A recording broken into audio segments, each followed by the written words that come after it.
Beleza, gente? Vamos continuar? Vamos embora. A gente parou aqui, né? Falei que eu ia começar a mostrar para vocês como é que é a estrutura do Poder Executivo Federal. Na verdade, olha aqui, essa estrutura que eu vou mostrar para vocês funciona tanto no nível federal, estadual, quanto municipal. Né? Guarda no âmbito federal. Por quê? Porque a maioria das provas vão te exigir a estrutura federal, mas sabendo que nos outros entes federados é tudo simétrico.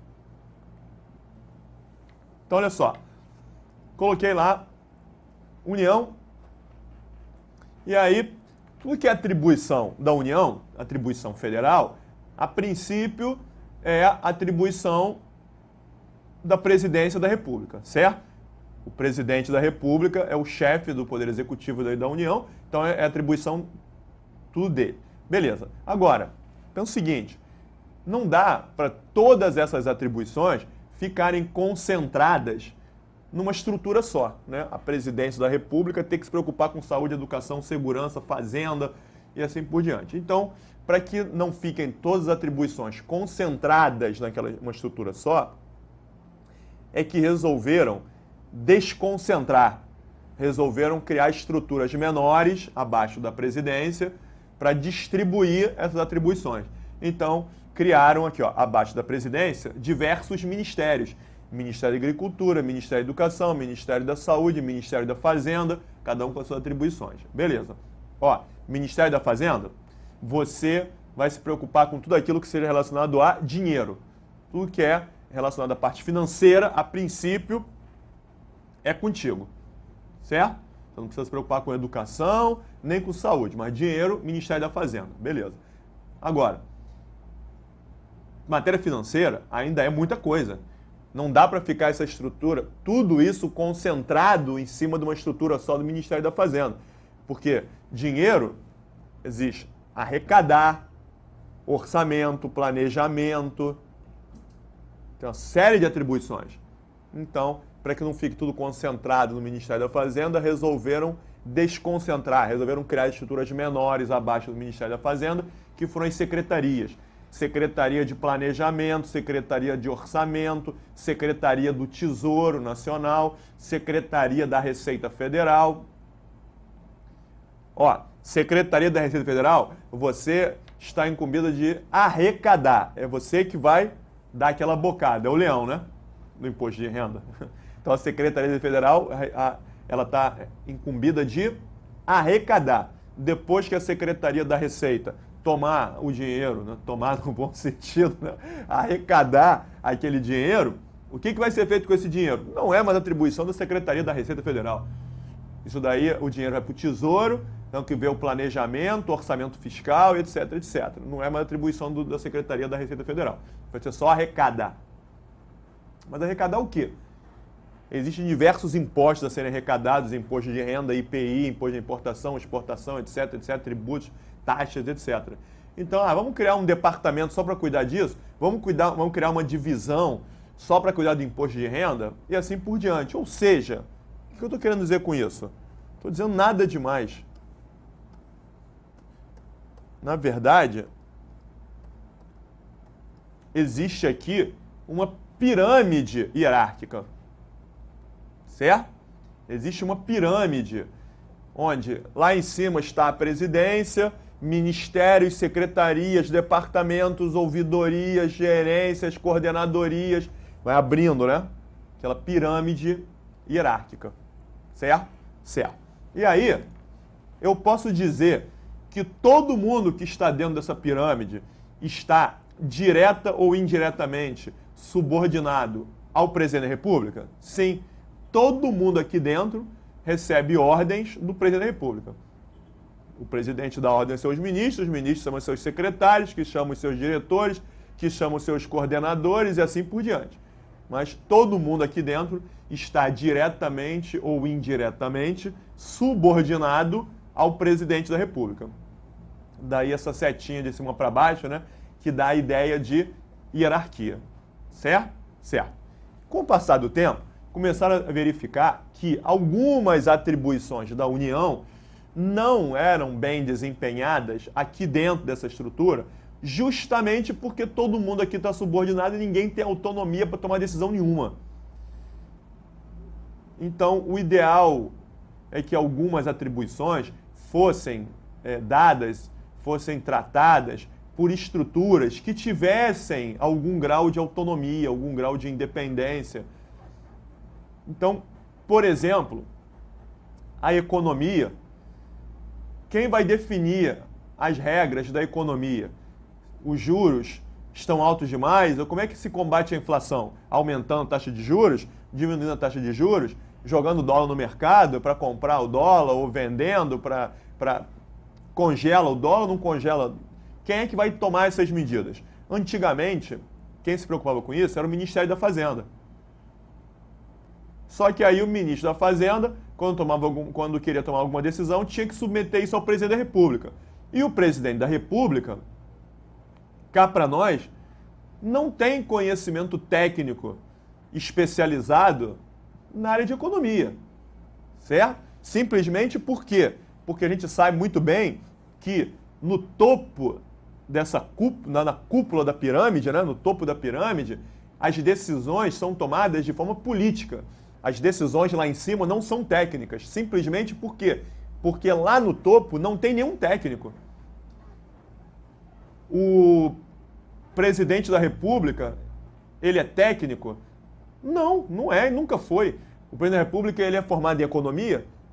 Ele entende de agricultura? Ele entende de saúde? Não. Nem o presidente, nem os ministros normalmente não são técnicos, são políticos. As decisões lá em cima são políticas. E algumas matérias requerem tratamento técnico especializado.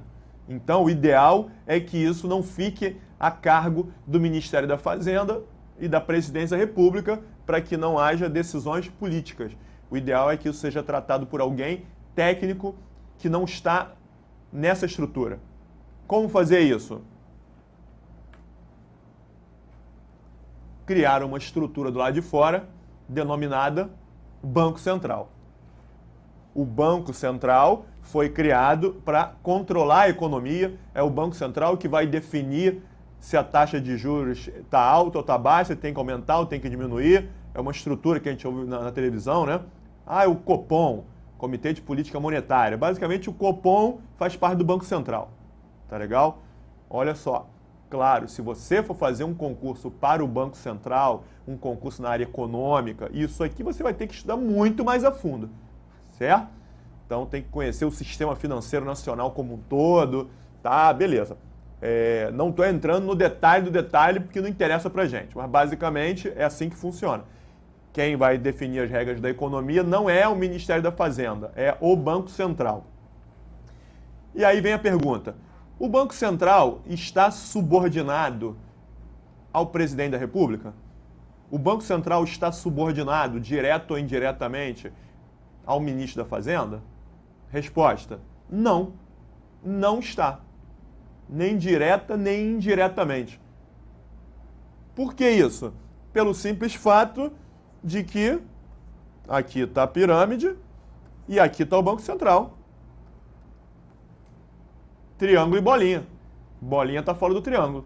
Ou seja, o Banco Central está fora da pirâmide. Daí você já entende que, como não está dentro da pirâmide, não tem uma relação de hierarquia ali. Aliás, o único objetivo de se criar uma estrutura nova é justamente que ela tenha independência.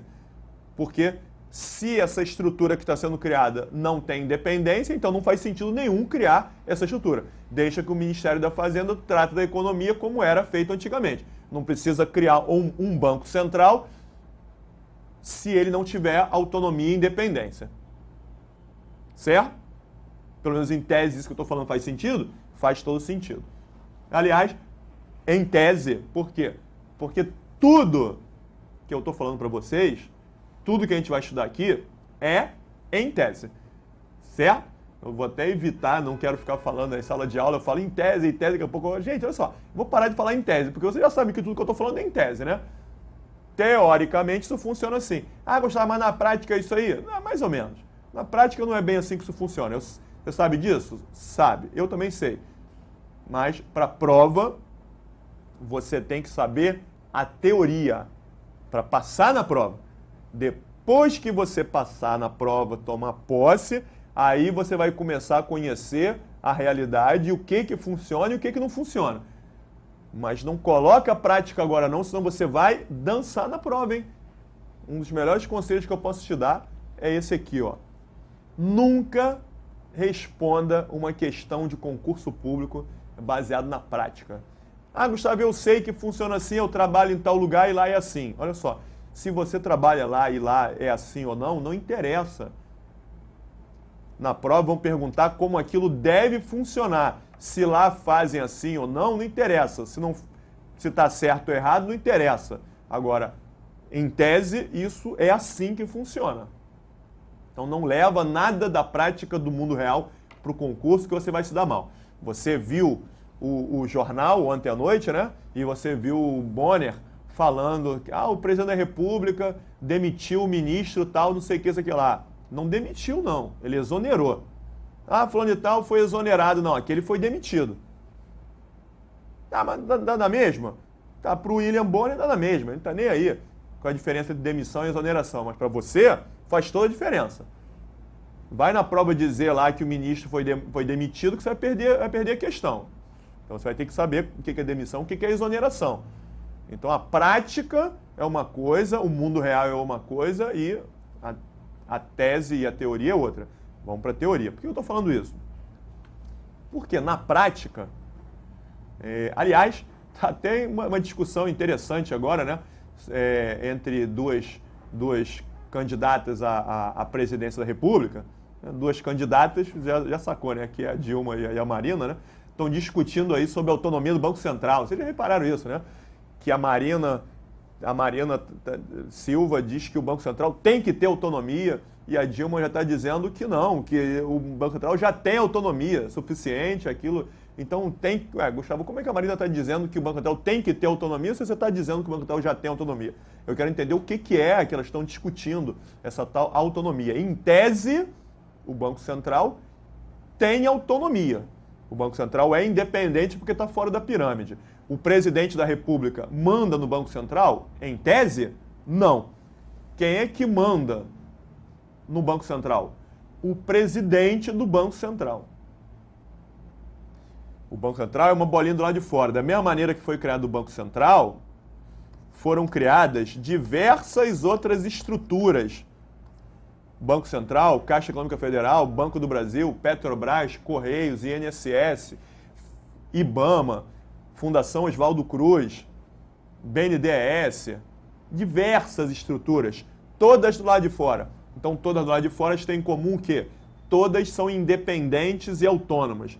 Quem é que manda nos Correios? O presidente dos Correios. Quem é que manda na Petrobras? Presidente da Petrobras. Quem é que manda no Banco do Brasil? Presidente do Banco do Brasil. Mas quem escolhe e nomeia o presidente do Banco do Brasil, o presidente da Caixa Econômica, o presidente do Banco Central, o presidente do INSS, quem nomeia? O presidente da República. Então, isso na prática cria uma situação, né, que quem manda naquela entidade é você, quem manda nos Correios é você, mas eu coloco você lá. Então, toma cuidado, né? Porque extraoficialmente, por fora, claro que existe pressão. Existe pressão. Então, por isso é que se diz, peraí, mas ele tem que ter mais autonomia. Ideal é que o presidente do Banco Central viesse de baixo. Tem concurso do Banco Central, esses analistas do Banco Central depois vão sendo promovidos, vão chegando a diretores e algum deles chegasse a presidente. Aí, realmente, a autonomia seria completa, né? Mas não é assim que funciona hoje. Isso, em prática, né? Na prática, não garante uma autonomia completa. Mas já veio de prova, vamos voltar para a prova. O Banco Central é uma estrutura independente e autônoma? Sim. Está do lado de fora da pirâmide. Todas elas são independentes e autônomas. Tranquilo? Tranquilo. Agora, aproveitando isso daí, a gente vai entender o seguinte. Conceitos importantíssimos que a gente tem que começar a tratar agora. Desconcentração, descentralização. O que é isso?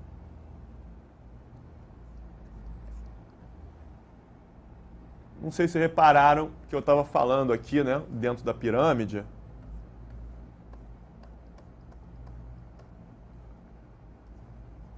aqui dentro, né? Para que não fique tudo concentrado na presidência, resolveram criar ministérios. Para que não fique tudo concentrado no Ministério da Fazenda, resolveram desconcentrar e criar secretarias. Para não ficar tudo concentrado na Secretaria da Receita Federal, criaram divisões, departamentos, superintendências, assim por diante. Então, para não ficar tudo lá em cima, concentrado lá em cima, joga para baixo, desconcentra. Então, a desconcentração é essa criação de estruturas menores para baixo, né? Fazendo a base da pirâmide. Desconcentrar, tirar de cima e jogar para baixo. Isso é desconcentração. O que é descentralizar? Descentralizar significa tirar do centro. Então, a União vai pegar uma atribuição que é sua e vai jogar para fora do centro da pirâmide. Vai entregar para alguém que está lá do lado de fora, não está dentro da pirâmide. Descentralizar. Então, por exemplo, quem está falando? A economia. Voltando lá. Economia. Vocês acham que isso é atribuição da União, dos estados e dos municípios? Claro que isso é atribuição federal, né? Aqui você não pode admitir que cada estado vai controlar a economia dentro do seu estado, nem cada município. Isso é atribuição da União. Certo?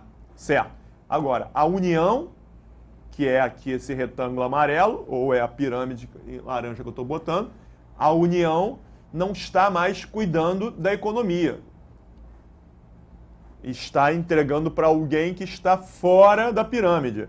Está descentralizando para uma entidade, para uma estrutura nova, que é o Banco Central. Então, descentralizar, tirar do centro, jogar para fora.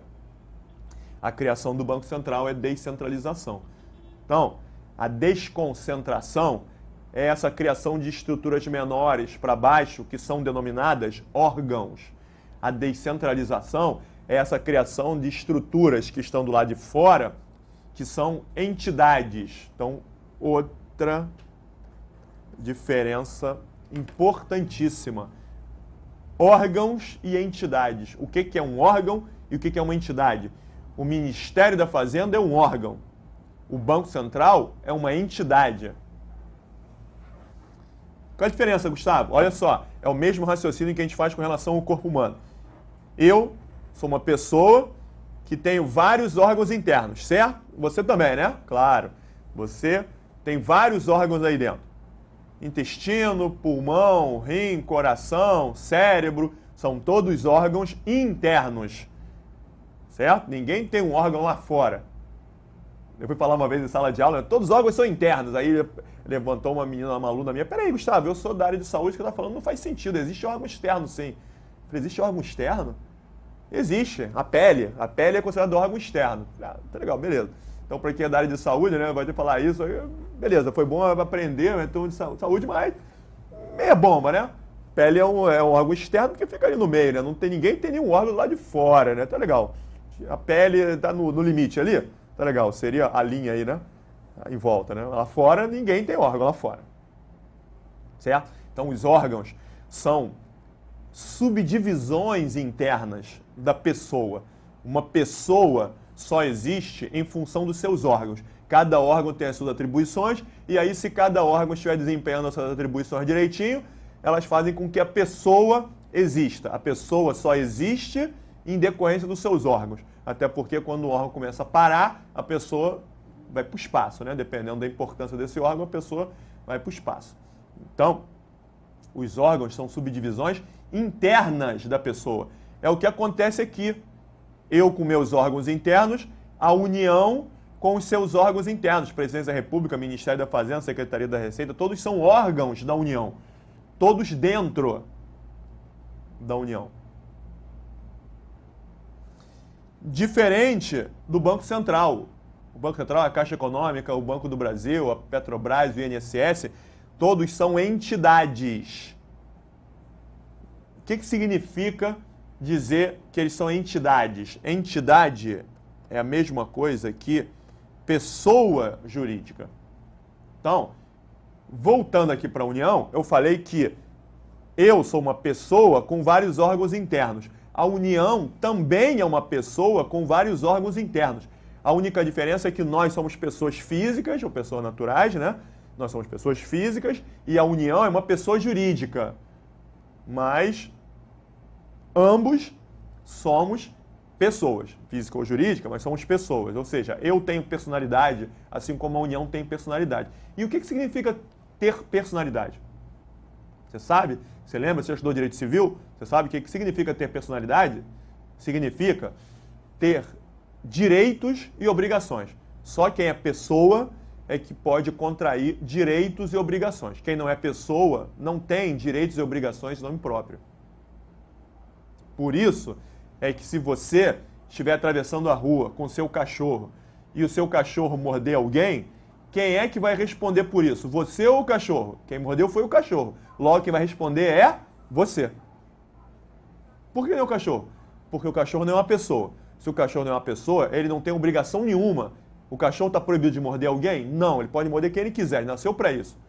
Você é que está proibido de levar o cachorro sem coleira, sem focinheira e tal, tem que obedecer a lei e tal. Obriga as pessoas que andarem com o cachorro a botar assim e tal, não sei o que, e vai responder por isso. Então você tem de direitos e tem obrigações.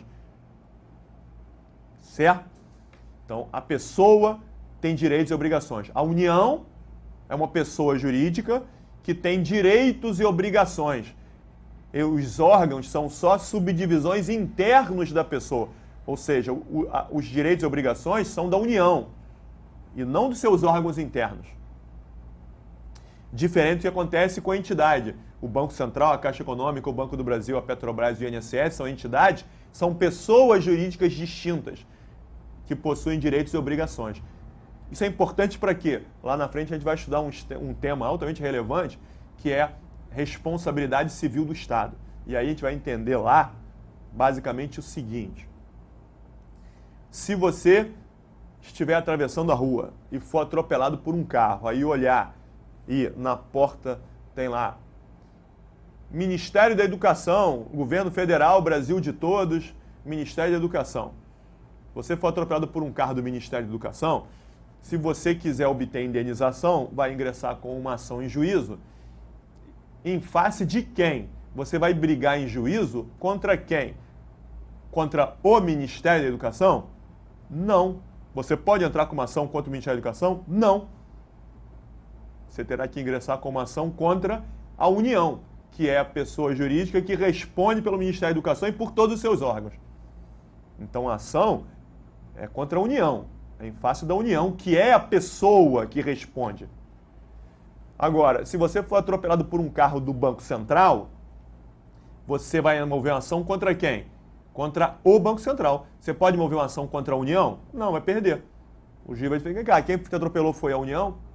Foi, estava lá no carro, lá estava escrito lá, Brasil de Todos, né, Governo Federal, Banco Central. Não, Banco Central é uma coisa, União é outra, são pessoas distintas. Ah, dá na mesma? Não, dá na mesma nada. Uma coisa é uma coisa, outra coisa é outra coisa. São coisas diferentes. Então, se você for atropelado por um carro do Banco do Brasil, a ação é contra o Banco do Brasil. Carro da Petrobras, a ação é contra a Petrobras. Agora, se você for atropelado por um carro do Ministério da Educação, Ministério da Saúde, Ministério da Agricultura, qualquer ministério desses, a ação é contra a União, que responde por todos os seus órgãos internos. Certo? Isso é importantíssimo você entender que, então, o órgão não tem personalidade jurídica, não é uma pessoa. As entidades, essas sim, são pessoas, possuem personalidade jurídica. Certo? Então, a desconcentração é a criação de órgãos, a descentralização é a criação de entidades. Não pode trocar isso. Desconcentração é para baixo, descentralização é para fora. Tem que entender. Se você quiser decorar, eu vou dizer que odeio não, mas melhor maneira de você estudar. Tem duas maneiras de você estudar direito. Uma coisa é entendendo, a outra é decorando. Qual é a melhor? Entendendo. Agora, se você puder entender tudo e depois dar uma decorada básica em algumas coisas, perfeito. Aí matou, né? Porque você decora algumas coisas, consegue fazer com mais rapidez na hora da prova, mas entre decorar e entender, você tem que entender a filosofia. Agora, para quem quer decorar, você pode guardar isso aqui, ó. Desconcentração, com O de órgão. Descentralização, com E de entidade, né? Desconcentração, O, criação de órgãos. Descentralização é entidade, criação de entidade do lado de fora. Beleza? Ou entendendo, decorando, você tem que acertar essa porcaria. Tranquilo? E aí, a gente sabe que os órgãos estão nessa situação de subordinação hierárquica. A divisão do imposto de renda, o diretor da divisão está subordinado hierarquicamente ao secretário da Receita Federal, que está subordinado ao ministro da Fazenda, que está subordinado ao presidente da República. Existe uma subordinação hierárquica ali dentro. É a setinha de cima para baixo. Agora, e essa setinha para fora, ligando o Ministério da Fazenda ao Banco Central? Essa é uma relação de subordinação? Não. Essa é uma relação de vinculação. De novo, outros termos importantes. Ó. Você não pode trocar, confundir subordinação com vinculação. O Banco Central não está subordinado ao Ministério da Fazenda, mas o Banco Central está vinculado ao Ministério da Fazenda. Vinculação, você pode dizer, essa relação de vinculação existe realmente. Ah, Gustavo, o que significa essa relação de vinculação? Basicamente, a ideia é que essas entidades, quando são criadas do lado de fora, elas estarão sempre vinculadas a algum órgão aqui dentro, normalmente vinculadas aos ministérios, para que esse ministério fique de olho para ver o que aquela entidade está fazendo. O ministério não pode determinar nada à entidade. O Ministério da Fazenda não pode mandar o Banco Central fazer nada. Mas tem que ficar de olho porque Ministério da Fazenda e Banco Central atuam em áreas correlatas, certo? Atuam na área econômica. Então, o Banco Central não tem nenhuma vinculação com o Ministério da Agricultura nem com o Ministério da Saúde, mas tem uma relação direta com o Ministério da Fazenda porque atuam na área econômica. E aí, o que está por trás dessa vinculação? Aqui, na subordinação hierárquica, a gente diz que existe um controle hierárquico. A Presidência da República controla os seus ministérios com base na hierarquia. O presidente chama os ministros, fala, a partir de hoje, eu quero que vocês façam isso, isso, isso. É o ministro-presidente, mas por que a gente vai trabalhar dessa maneira? Por quê? Porque eu estou mandando. Manda quem pode, obedece quem tem juízo. Não é assim? É assim. O subordinado é obrigado a obedecer às ordens de seus subordinados? Sim, desde que não sejam ordens ilegais. Não cabe ao subordinado contestar nenhuma ordem. É obrigado a cumprir. Então existe um controle com base na hierarquia. Faça isso que eu estou mandando. E o Ministério da Fazenda exerce algum tipo de controle sobre o Banco Central? Sim, algum tipo de controle sim. É o chamado controle finalístico. Cuidado. Finalístico da ideia de quê? Finalidade. Fim, finalidade. O Banco Central foi criado com que finalidade? O Banco Central foi criado para controlar a economia. Então, o Ministério da Fazenda tem que ficar de olho para verificar se o Banco Central está atingindo a sua finalidade, se a economia está sob controle. O Ministério da Fazenda não pode determinar que o Banco Central aumente nem diminua a taxa de juros. Quem tem que fazer isso é o Banco Central, contanto que ele dê conta do recado e a economia esteja sob controle. Por quê?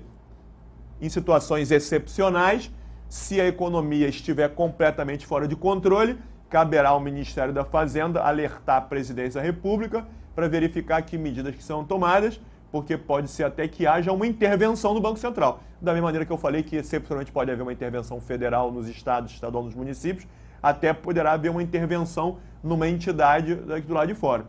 Mas isso normalmente não acontece, né? Da mesma maneira que você não vê intervenções federais em estados e estaduais em municípios, aquela que eu falei, aqui a gente viu foi uma intervenção federal no município que não tinha nem previsão constitucional, você não vê intervenção federal no Banco Central. Intervenção da União no Banco Central. Certo? Mas, teoricamente, né, se o Banco Central não estiver atingindo a sua finalidade, se o Banco Central estiver fazendo outras coisas e não estiver se preocupando com a economia, vamos intervir no Banco Central. Então, é o controle finalístico para garantir que ele atinja a sua finalidade, que a doutrina costuma chamar de supervisão ministerial. ratificando a ideia de que quem faz essa supervisão são os ministérios. No âmbito federal, né?